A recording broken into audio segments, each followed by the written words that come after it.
And like Jim Carrey says, Cable guy! That's right, today we're going to take a look at the new Marvel Legends Cable, part of Marvel's Zabu Build-A-Figure wave. Like we always do with reviews though, box, artwork right there, and the full artwork of Cable, as well as the other figures in the wave. And then a little info on the back of the box. You can pause it if you want to go ahead and read it. Alright, enough about all that, let's get Cable out of the box. Alright, here's Cable out of the box. Let's take a look at his accessories. It does come with a Build-A-Figure piece for Zabu. He comes with the back left leg of Zabu. Cable also comes with two sets of hands. The first one we'll take a look at is a right-fisted one, and the left one's kind of like an open, expressive hand. And then the other set of hands he has are a set of trigger hands. And speaking of trigger hands, they're to hold both his weapon accessories.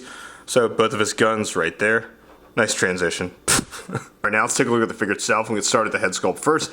And I gotta say, this looks pretty good. It's nice to see them using photoreal tech on the comic book figures. I know for the longest time it was only on the MCU figures. I'm trying to remember when they started using photoreal on the comic figures. It might have been 2021 or 2022.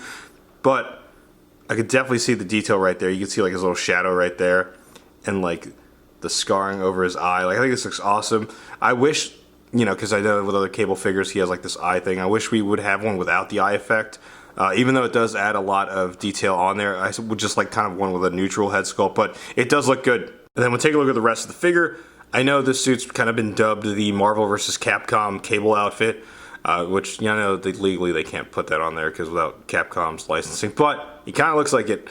Either that or it's kind of like based off the Uncanny X-Men suit, but I do like the suit attire. I don't know what it is. It kind of makes me want to go back and rebuy that X-Men Deadpool outfit, the blue outfit from the Strong Guy Build-A-Figure wave, but I'm trying not to double dip and buy old figures I've sold before, but getting this kind of makes me want to get one now. I don't know why. But overall, I like what they're doing with the straps now on these X-Men figures. They're no longer loose like we've seen them before.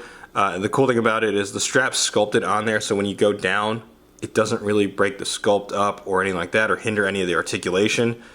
And yeah, it works out well. So kudos to them on that. And also the straps on the legs aren't going down anymore. Most of the figures pinless on the arms and the legs, except for the right arm, which, to be honest with y'all, I really don't care anymore now if it's pinless or has pins. But that's just my preference nowadays. I get, the need for having pinless stuff because other companies are implementing it. Like Mattel's been doing it and Jada's doing it with their line.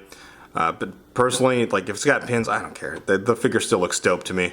And just another thing I kind of want to make note of, I'm not going to delve into articulation, but it does have the ab crunch, which works really well. It gets a lot range forward and back, and it works aesthetically for him.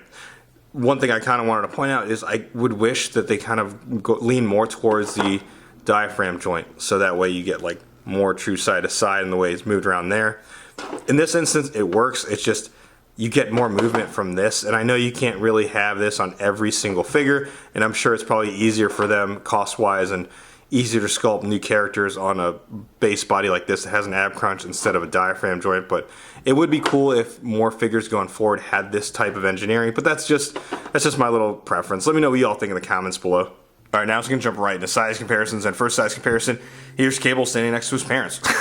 But we have Marvel Legends Jean Grey based on her parents' X-Men 97 on the left, and then on the right, we also have Cyclops based on the X-Men 97 series, although I've kit bashed it with the Love Triangle head sculpt because I think this looks like a good definitive Cyclops, and just my preference, in case you saw my review, if you didn't, I think this is the best head sculpt out of all the Marvel Legends ones out there.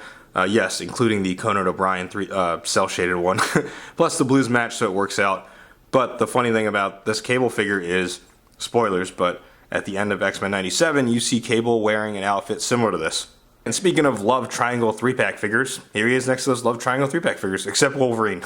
But on the left, we have the comic book version of Jean Grey, and on the right, we have Cyclops, the comic book version as well, both from the Love Triangle 3-pack, and you can see what I'm talking about when it comes to the straps. It's like falling down to his ankles. And next size comparison here is next to more Marvel Legends, specifically X-Men character base. We have the X-Men 97 Bishop on the left and the retro card of X-Men Apocalypse on the right. And it's cool to see like these two figures now kind of like a little bit taller than your normal size Marvel Legends figures, because I think the older counterparts, I think it was in the Hyperion mold, I could be wrong, but it's nice to see them scaling a little bit better in the line.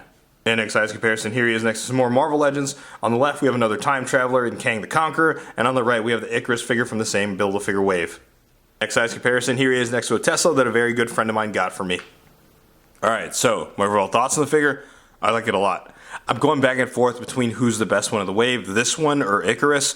So for title's sake and for whatever clicking the video, I'll say this is the best one of the wave. But having said that, I do have the rest of the wave right now. I haven't opened them up. I'm sure I'll feel the same way about Kazar, but for now, I think this is probably one of my favorite ones from the wave. The reason being is because we haven't really got a real good proper cable from Marvel Legends. You know, with all due respect to the first one, the Juggernaut wave, and then the one in the, I believe it was part of the Sasquatch wave. They weren't it for me. So this one definitely hit home because I think they did a great job in terms of the head sculpt, especially the way the straps are sculpted and engineered, and also the fact that you can kind of use this with your X-Men 97 display. But overall, I do like this figure a lot. But let me know what you think in the comments below. YouTubers sound off. Let me know what you think. And like always, if you like what you see, be sure to hit that like button. If you're not already subscribe to the channel, go ahead and subscribe. Thanks for watching.